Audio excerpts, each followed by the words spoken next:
Alright, so pagdating naman po sa speaker, ang gamit ko is the Audio Engine HD6 na may kasamang Audio Engine S8 na subwoofer dito sa ilalim. Kung makikita nyo, honestly, this is overkill para sa setup ko kasi sobrang laki niya sa desk. Pero in terms of audio quality naman, is sobrang ganda talaga nitong speaker na to. And I don't think magpapalit ako anytime soon. So I got this from Digital Walker, itong HD6, pati na rin tong S8 na subwoofer dito sa baba.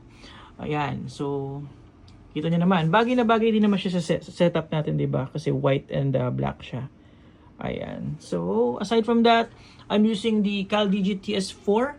Dito nakakunik yung speaker ko, wala na akong amplifier na nilagay dito kasi kayang-kaya naman na i-power ng TS4 yan.